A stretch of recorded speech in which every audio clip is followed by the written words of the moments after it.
Welcome to the Will Caminada Podcast. I'm your host and guide, Will Caminada.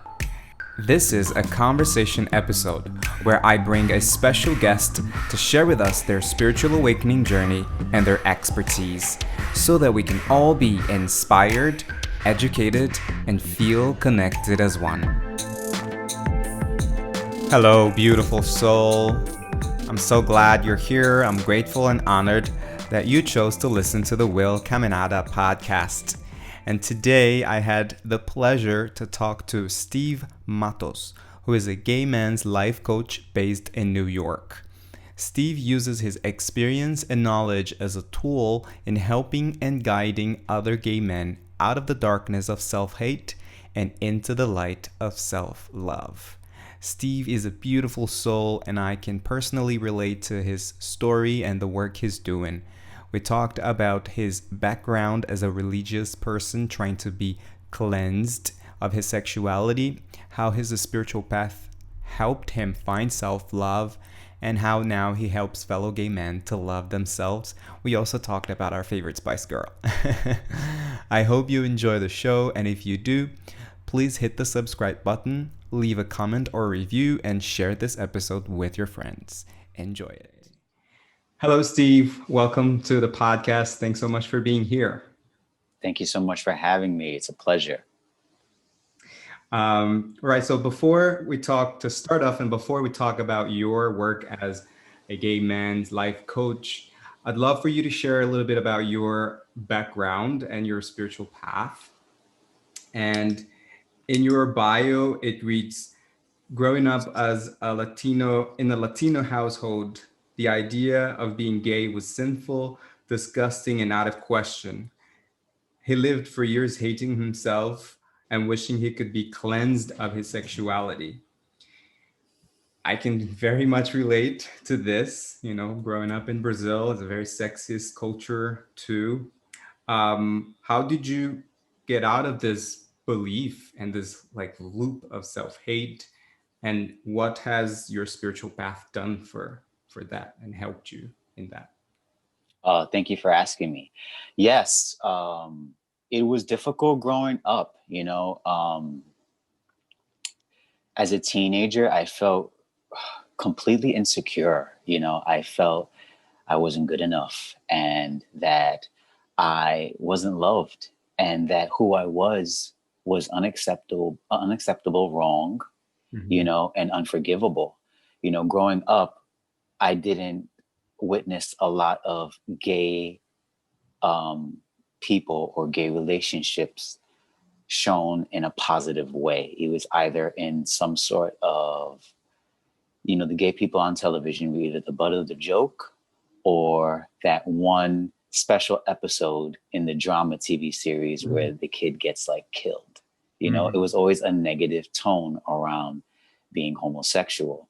And the more that I saw that, I said, well, that's me. And if that's how they get treated, then I'm doing something wrong. I can't be this way. I can't be this way. I can't. And I even forced myself to go to church, to a Pentecostal church, to try and cleanse myself, as you read, to change who I was, because I didn't want to break my family's heart. I didn't want God to send me to hell. I didn't want God to hate me anymore, And what was really happening was I was just hating myself, and I was adopting all of these fear-based limiting beliefs that, are not true. And I went on into my 20s holding on to these beliefs into my subconscious mind and not realizing that this self-hate was bringing on so many unhealthy addictions and patterns and relationships that were giving me nothing, and I turned to sex. I turned to just sleeping with many people to give myself the validation, to give myself the praise. The more guys like me led me to allow myself to like myself. If I have enough guys liking me, if I have enough guys wanting to be with me, then maybe it's okay to be me. Yeah. Then maybe it's okay for me to like myself, you know. But that that behavior was breeding more self-loathing and Mm. self-hate, you know, and it was just a negative spiral. And it wasn't until my early 30s, I'm 35 years old now, going to be 36 in March, but it wasn't until my early 30s when I looked at myself and I looked at my life and I realized that I was not happy. And I told myself, this is not how I want to live. I'm miserable. And I know that life doesn't have to be this way. I Mm-hmm. know I can enjoy my life because I know that deep down, who I really am is a happy, loving person. But I don't feel like I can live that way. You know, I don't feel like I am living that way, you know? So I started making changes in my life and I started writing, you know? And from that spiritual awakening, I learned and remembered how, you know, separation is an illusion, and that everything we experience is a human experience, you know, and it's for the sole purpose of teaching our soul something, or to grow, to learn, to expand. And I started diving deep into spirituality. And I grew up in a somewhat spiritual home. You know, we weren't raised Catholic or Christian. We weren't forced to go to church every single Sunday, but the idea of God, heaven, hell, spirit was definitely known in my house and taught in my house, you know, but so was also Buddhism and meditation and chakras. So I was also familiar with that. But going through that turmoil in my 20s, I completely ignored any side of my spiritual, any spiritual side of myself. But when I had my awakening, I revisited all those things that I remember from my childhood that that resonated with me and that stuck with me, you know. Mm-hmm. And as I awakened and started putting energy towards my spiritual beliefs and started looking at the beliefs that were holding me back, many things happened. I started to expand and love myself, and, you know, step more into my own and my true self, my authenticity. And at the same time, as anyone who has gotten, you know, has been to a spiritual awakening, everything from the past starts to come up. All the unprocessed things start to come up. And I actually started aligning with people who were showing me all those unprocessed emotions and limiting fear-based beliefs that I still had that were holding me back. Mm-hmm. I lined up with heavily um, faithful Christians that told me to my face that I was an abomination. And I know the reason that I met those people were to show me that am I going to hold on to this belief and Mm-hmm. live the rest of my life Take a little hating test. myself, or am I going to, exactly, a little test, or am I going to go with what my heart tells me, Mm-hmm. follow what causes me to expand instead of contract, causes me to love myself and love other people, or hate myself and have resentment Continue in towards, that loop. and continue that loop. So it was showing me all those things that I had dealt with in my teenage years, that I've dealt with when I was young. It came back up, and it was like, well, Steve, what are you going to do? Mm-hmm. What are you going to do now? And when I chose to love myself and to not buy in to those beliefs anymore, I started healing more, and life started to change more. And then I ended up getting a job I've always wanted, working at this really awesome gym in New York City called New York Health and Racquet Club. And I got a job there, and I was making a lot of money.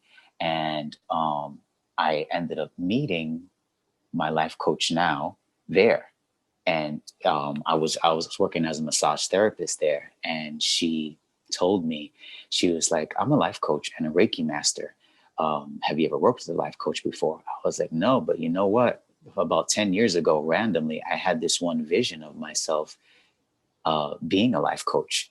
I could see when I first learned about what life coaches do, I always told myself, even in my unconscious, unawakened state, something told me I could see myself doing that. So Mm-hmm. when she told me she was a life coach, I said, that's amazing. I've never worked with one though. She was like, well, let's get on the phone and talk about what I do. I was like, sure, yeah. So we got on the phone and I signed up with her.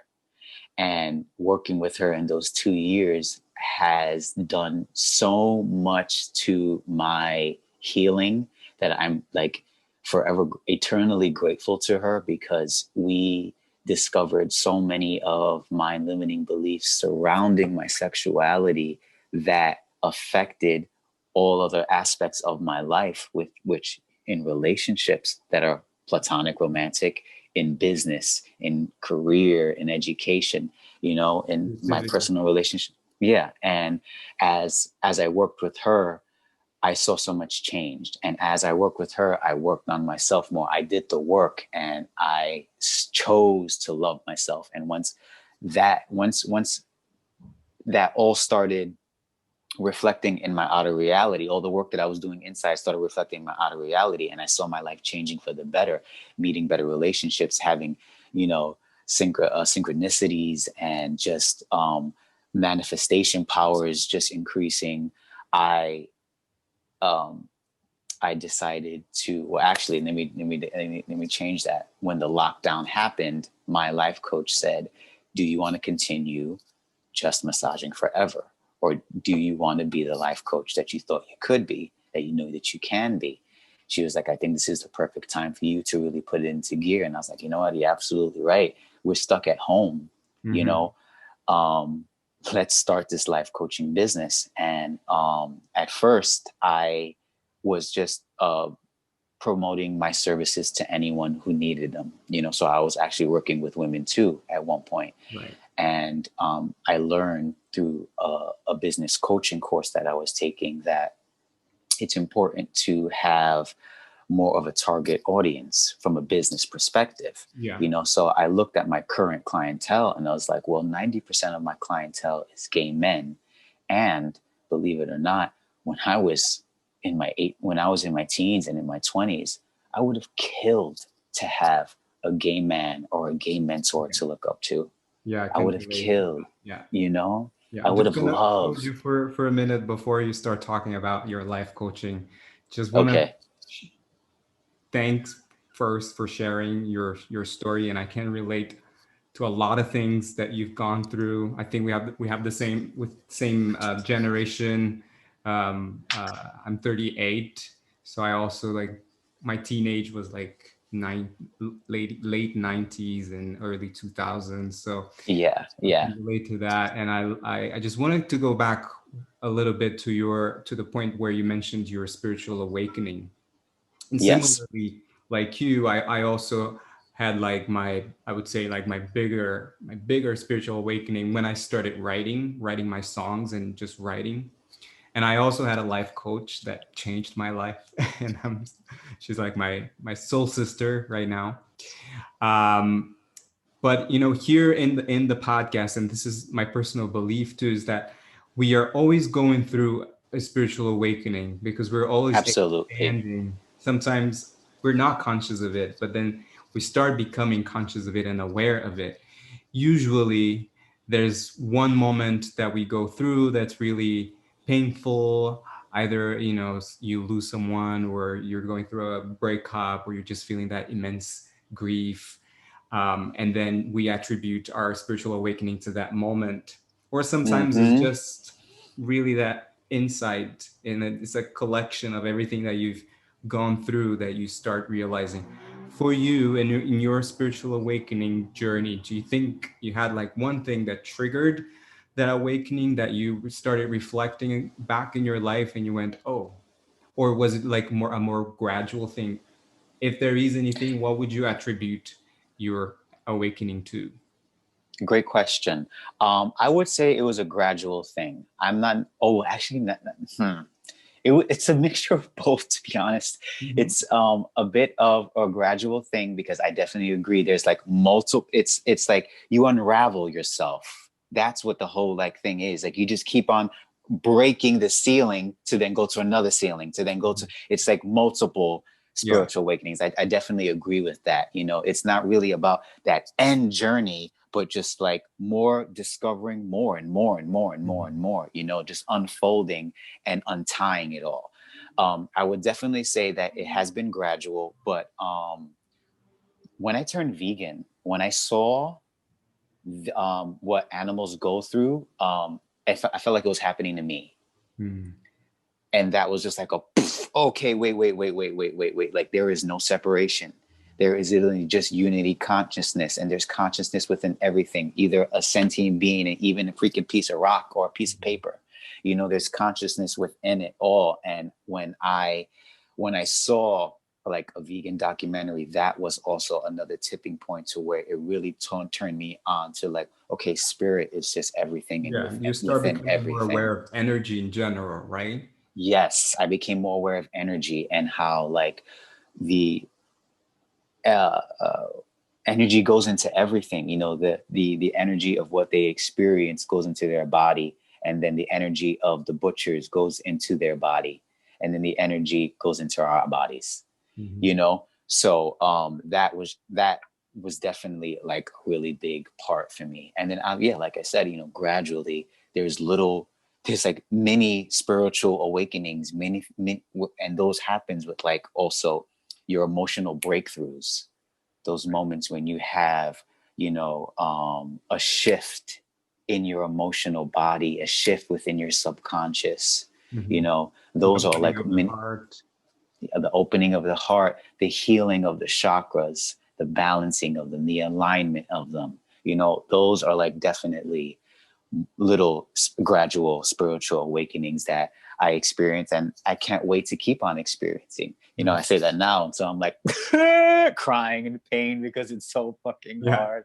But at the same time, it's just like, well, this is what we came here for. This is what we signed up for. You know, we spent an eternity in in unity consciousness, and it's like, well, what else is there? Let's learn more. So we come here to do that, you know. And I just know that it's a never ending process, but that's also what makes it really, really beautiful, because if it's never ending, then it's just like, well, that means there is an infinite eternal amount of knowledge and love and Mm-hmm. experience that we can have. Yeah. So beautiful. Yeah. Thank you. And so after your 20s and you were going through, would you say you went through the dark night of the soul during your 20s? It was more like in your early 30s that you awakened. Well, let me ask you this: how would you describe Dark Night of the Soul? Is that feeling of being in self-loathing, self-hatred, and in the darkness, you know? I guess so. I guess I I mean, did. I love the analogy of the darkness. My book is called From Darkness to Light, and I wasn't aware, and the darkness is not a bad thing. That's my Right. personal view, you know. But yeah, like you, like during my 20s, I wasn't loving myself at all, and I was, I probably could say I was in the darkness, but that was necessary for me to find the light on the other side. And then it's just like that dance from darkness to light, which is a continuous journey, but I'm just more aware of it. Whereas when I was in my 20s, I wasn't aware of that. And what I say in the book is that not just gay men, but people in general, we use our numbing buttons, which is what you described. You know, like you were having sex with other people, or some people may drink, some people may go shopping or use drugs, right? So they start pressing those numbing buttons um, to really numb this darkness, or this feeling of not feeling worthy, of not loving themselves. Um, so, how did you get to this point? You mentioned in your early 30s that you say, okay, I'm loving myself. I've gone through all of that. Okay, it's part of my journey. I embrace it. and now I'm committed to loving myself, committing to the practice. So, and then from that point, how did you get to, yes, now I'm going to help other people? And you briefly already mentioned that your life coach helped you. I thank you for asking, and thank you for explaining that. I would definitely say it got to, that dark night of the soul came when I felt completely empty. I felt like just a empty barrel that was I like just a pointless. I felt as if a waste of space. Just like, why am I even freaking here? What am I here for? Why am I here? And it got to that point, to that, just like, it was like rock bottom of my self-image was at its rock bottom. That was probably like the dark night of the soul. It was just like, I felt like pointless. Now I had no meaning. I felt like the world was better off without me. You know, that I was taking up space. I felt like I was breathing oxygen that someone else deserves more than me, you know? And, that was just like also the point of where, no, something's got to change, you know? And then I started writing, like, to go back to that. Yeah, I started writing, and I started writing just for myself, just to like express my feelings.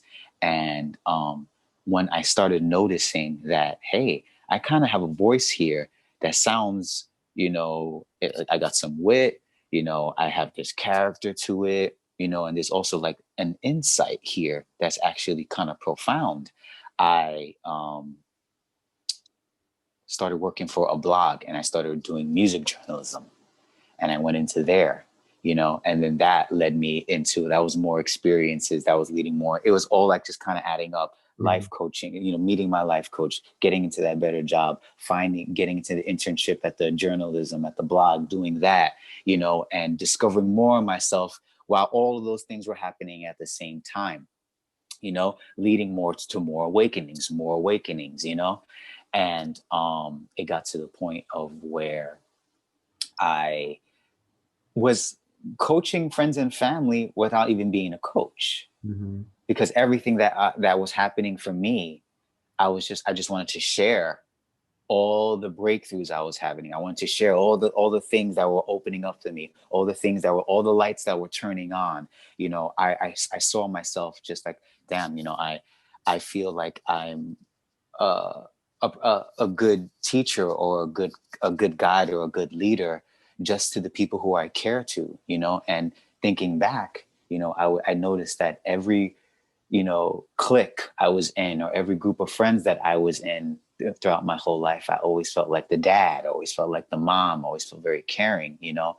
And it got to the point of where I was like, well, you know, how can I make this into, you know, like a career? How can I, you know, and that's when it all just started making sense. Things just started clicking, working with my life coach, you know, having that vision back in my 20s of seeing myself doing that, watching my progress of loving myself, healing myself, helping my friends, picking up on my talents and skills in being a coach, being a guide. It led, everything just starts adding up. Embracing more of yourself, right? Embracing more of myself. Gifts, owning your authenticity. Yeah. And it led to the point of where I was like, I can do this. You know, let's do it. Let's just do it. Right. So now you mostly work with, like, your niche is gay men. It's gay men. Yes. Experience. And I'm curious to know, like, what are the most common struggles that your clients find? That's number one. And also number two, because I know your work revolves around self-love, like that's the core, which I can relate. And I think it's beautiful. But I also understand that the path to self-love can be messy, can be abstract too, can be very unique.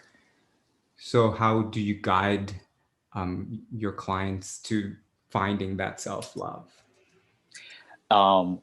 First question, what I definitely find often within working with gay men is there's an overall sense of a negative self-image, whether they're conscious of it or not.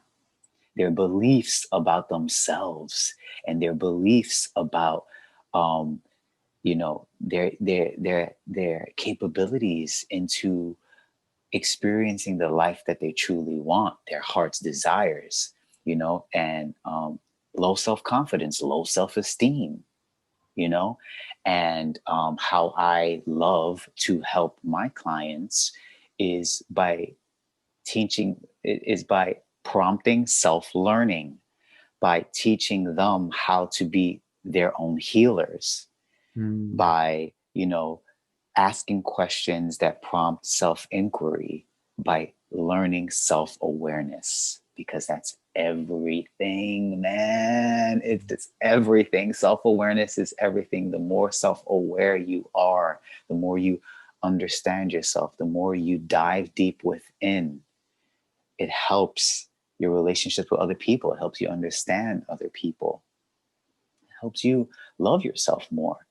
And that's why the journey to self-love is abstract, because we are abstract. And we're made up of so many different things, and our DNA is so abstract, and our experiences are so abstract. But with self-awareness, you can that's how you fall in love with yourself. That's where the healing really begins. I always tell my clients, interview yourself. Ask yourself the critical questions of, why do I even feel this way? What makes me believe this? Why do I need that? Why do I don't need that? Journaling is so powerful, right? Journaling. Oh my God. Yeah. My best therapist. and Yeah, I definitely journaling is everything. Journaling what everything that you're experiencing, everything that you're feeling, and writing letters to yourself, Self, your future self, your present. Yeah, it's all about self-awareness. It's all an inside job. This whole awakening, and it's everything that you want to see in the world. It always starts from within. We always go within first, because the world is just reflecting back to us what's already going on in the inside. So if there's something you don't like going on in your life, go within yourself and see where is it starting here for it to be duplicated in our exterior. Beautiful. Just want to pick on what you said about the negative self-image that most gay men have. Do you think that this is some kind of overcompensation for feeling unworthy and out of place or an outcast? In like, I think I can relate to this, like as I grew up, I was always like the outcast. I was a little bit bullied in school, and so we start creating those beliefs that we're not good enough. But I tend to see this pattern with gay men, that they want to look very good, like they want to exercise a lot, and I've gone through that too, like just be the best at whatever we do, whether it's at the gym, whether it's at work. Do you think there's a relation to that maybe perhaps the negative self-image is a reflection of a lack of self-love, that we're trying to like overcompensate in all the areas of our lives? I don't know if I'm making much sense. The thing, there's so many things about that. There's so many. I mean, we just got to think about just how, no matter if you're a man, woman, gay, straight, whatever you got in between your legs, whoever you love, we are all victims of wounded masculine energy that's on the planet, right? So that's definitely part of it. And then I definitely feel the negative self-image that so many gay men have has been adopted because everyone outside of them was telling them what's wrong with them, what's bad with them. And when you want to survive, you'll just adopt anything.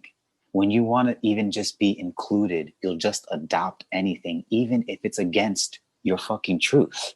And I feel so many of us done that. We just took on things just to survive, just to be able to make it within society. Yeah. That we'll take on these fear-based limiting beliefs in order to be a part of, the functioning of the world, and we take on these things and then we live by them when they're fucking false, when they're wrong, when they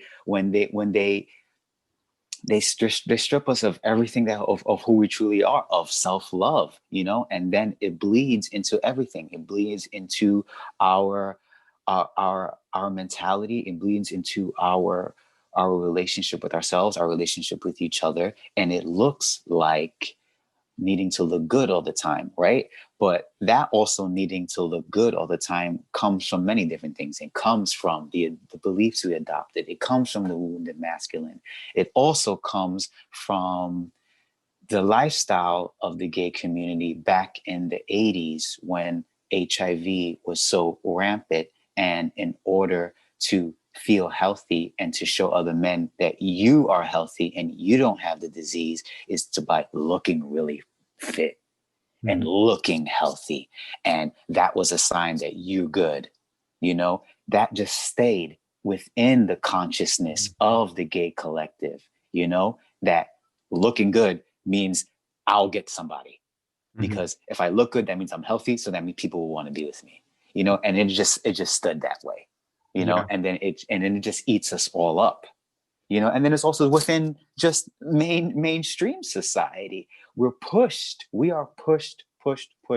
sex. We are pushed.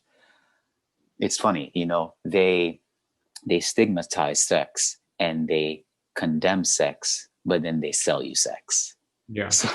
So you get caught in this disgusting whirlpool that is really hard to get out of. And I think too, because we've gone through so much repression, and the sex energy is probably the first thing that has been suppressed, or the thing that has been suppressed the most, right? How can we, I'm just asking your opinion, how can we heal or release that suppressed sex energy? And I think especially for gay men, for the LGBTQ IA plus community too, as that, because we like the same gender, or basically we just repress that energy.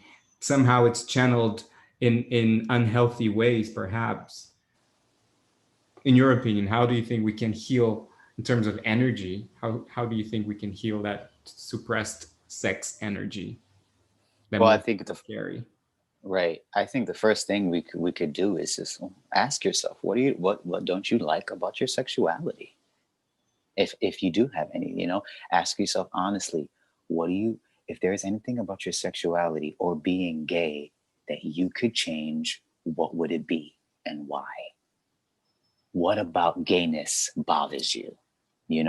And not within yourself, and that, because right there, that can move the stuck energy, right? We got to shake it up a little bit by kind of addressing it first, in my opinion. I think another way to help release repressed sexual energy for within the gay men, it really also it may depend on each individual, and how they feel it best to suit them, like some men want to pose nude and show very provocative pictures because that gives them some sort of power. And we're not here to judge anybody to do that. There's power in nudity, and then there's power in covering up. So I really feel about what makes you feel self-loving about your sexuality, and self-loving meaning that it is providing you peace and self-respect and appreciation for who you are without the need of anyone else's involvement in it. External validation. Exactly.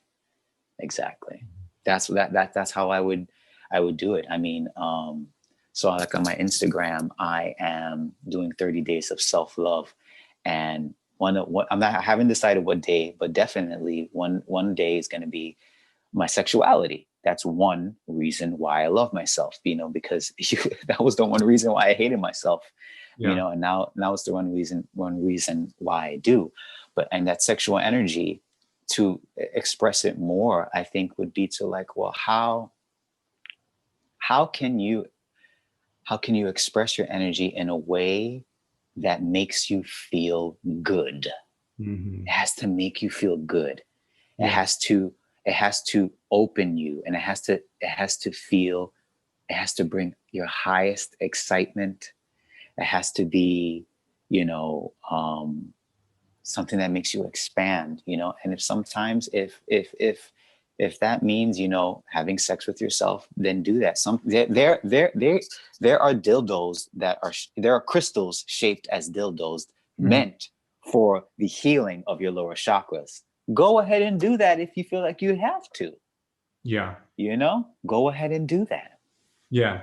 And I thanks for sharing it. And I would also add, for me, from my personal experience, it's always been creativity.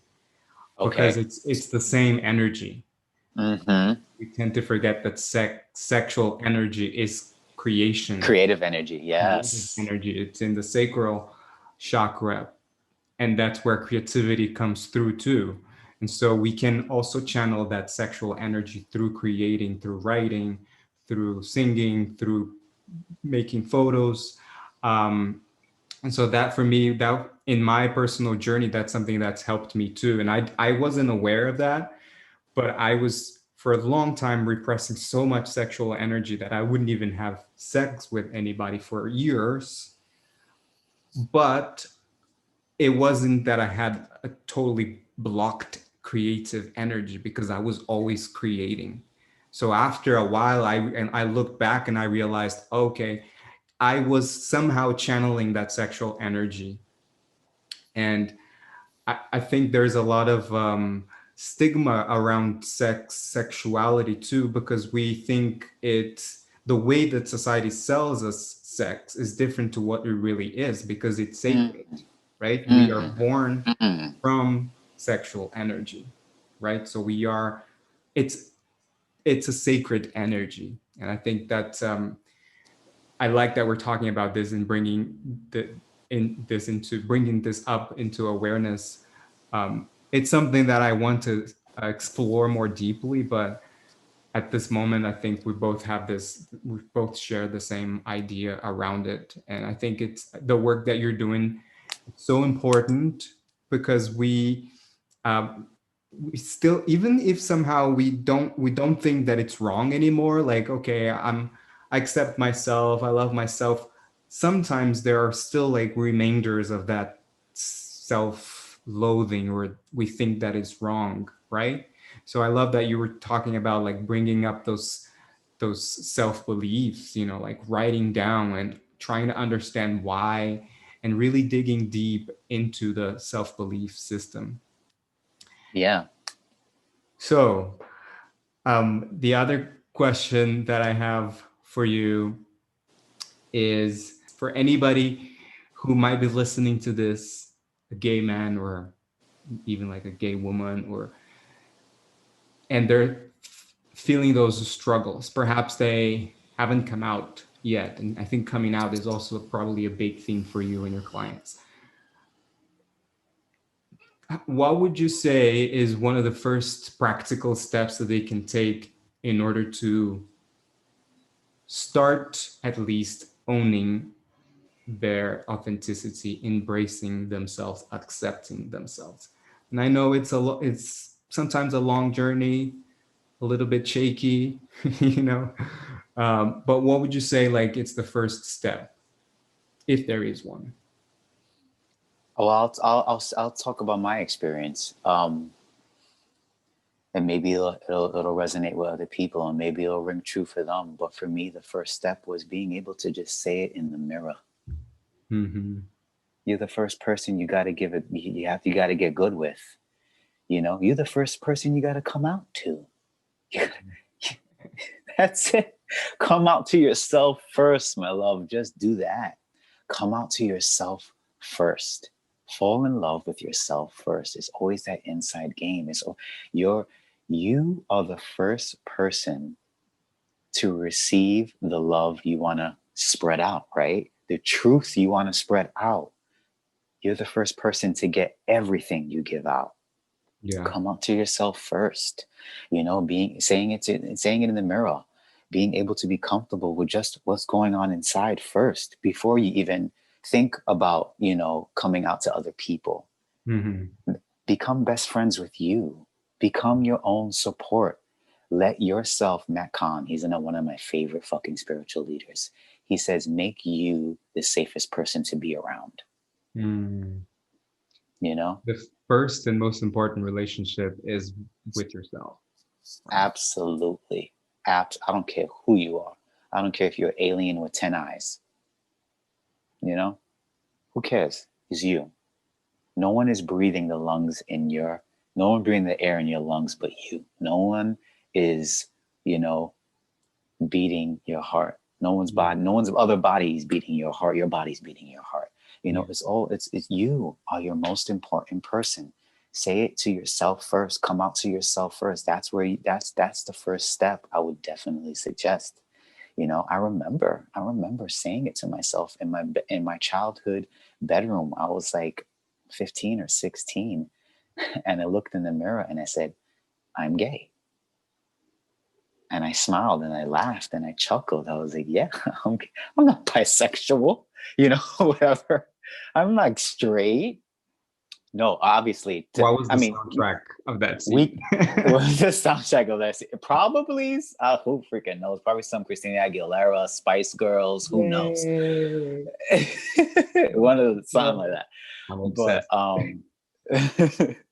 But I had to say it to myself first, and I laughed, and I truly laughed at that, and I smiled, and I was like, yeah, I accept me. I accept it, and yeah, it was hard. The road was hard because outside opinions and beliefs and ideologies and religions and systems, and, they want to do everything to tear you down, to have you be what they think you should be. Yeah. So the road was tough for me, but, thank God that I'm here now. Yeah, I love that. And I think with that, it also comes self-respect, self-compassion, self-awareness, self-acceptance. And I think you respect your time too, because everyone has a different pace, different path, different journey, different timing, right? And it is something I wrote in my book too. It was like, why did I spend so many years without telling my mom or my brother? Because that was my journey, and that's okay, right? Absolutely. I just think that it's important to have to have this commitment to yourself.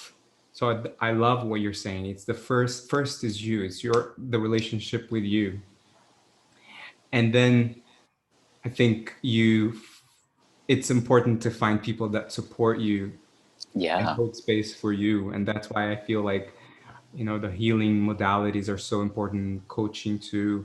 And so I would also say for anybody who's like listening to this and struggling with their acceptance or self-love or sexuality, is really to find that support system, whether it's a friend or a coach.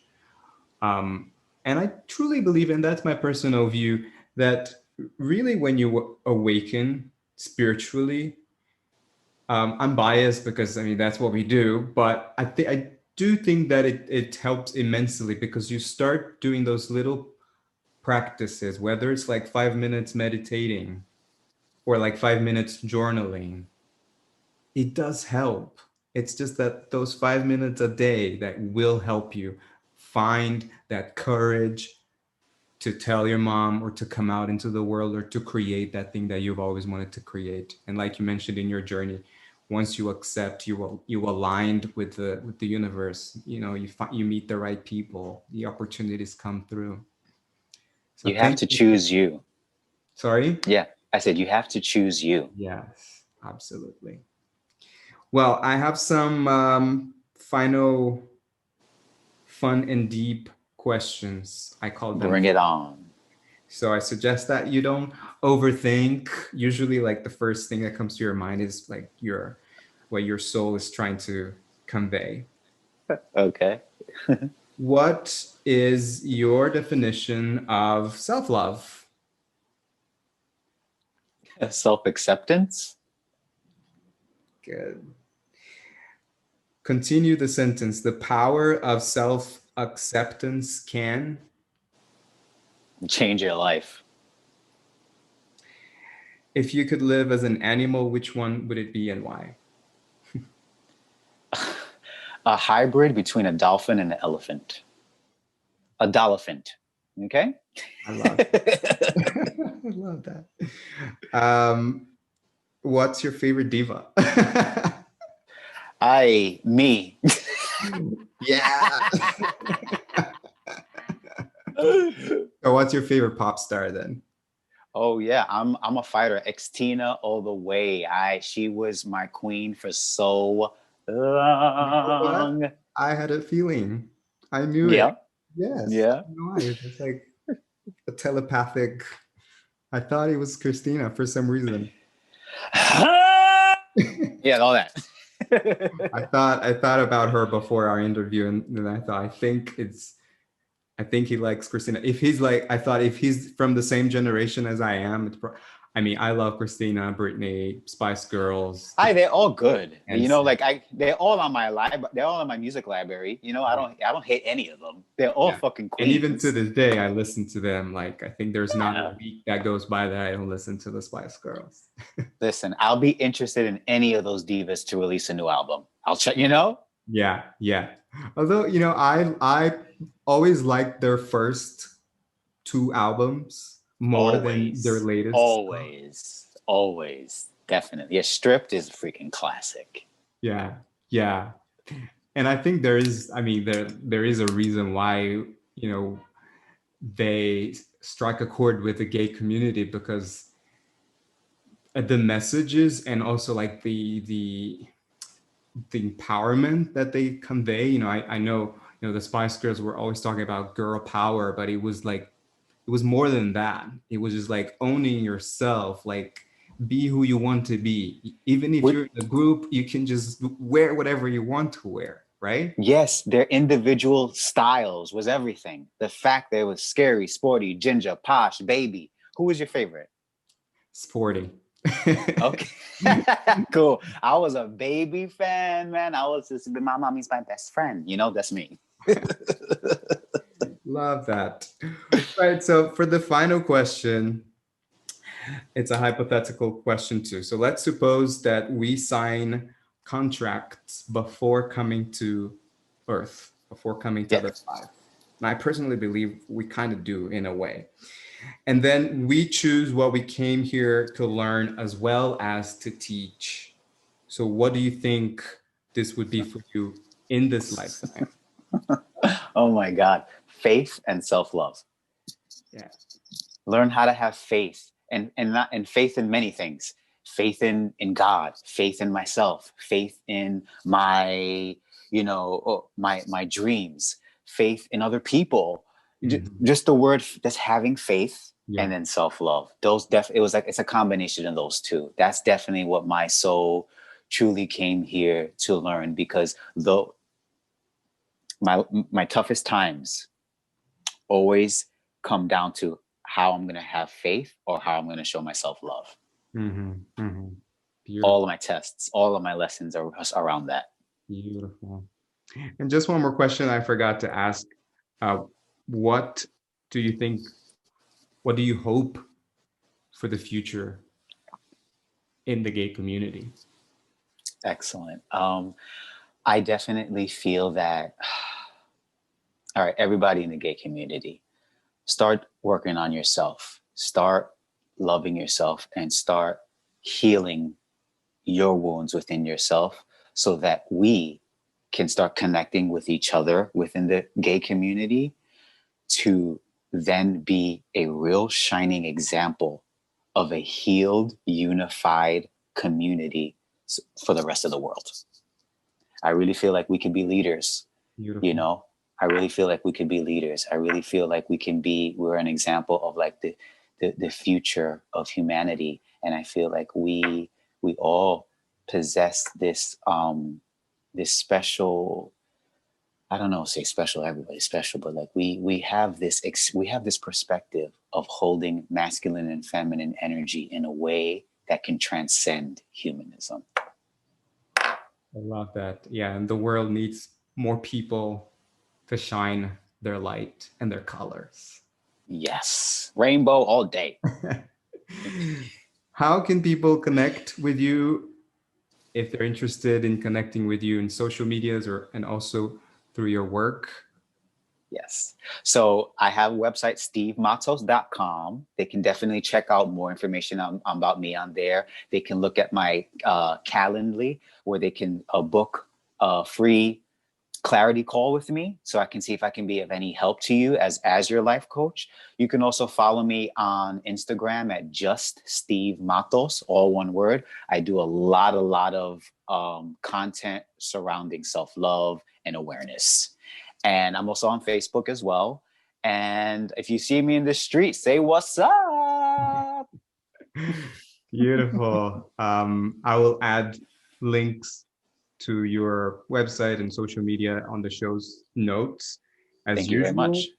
And I just want to acknowledge you for your courage and for owning your authenticity and for going beyond the labels that you were given and for being committed to spreading love. So thank you. Thank you very much. Thank you very much for seeing me. I see you as well. I appreciate you and all that you do. I'm so happy, and it makes me feel filled with love to see somebody from my community so aligned, so blessed, and doing so well and spreading that beautiful vibe that you vibrate at. Likewise, and I receive it. Thank you. Yes. Lots of love. Yeah. Thanks for listening to this episode. If you would like to learn more about Steve, you can check his website, www.stevematos.com, and follow him on Instagram at juststevematos. And you'll be able to find links on the show's notes as usual. And once again, if this has brought you value, please subscribe to my podcast, take a screenshot of it, share it to your Instagram story, and be sure to tag me and Steve so we know that it's brought you value and your friends might benefit from this episode too. As always, keep shining your light, keep your heart open, and let love lead the way. I love you. See you in the next episode.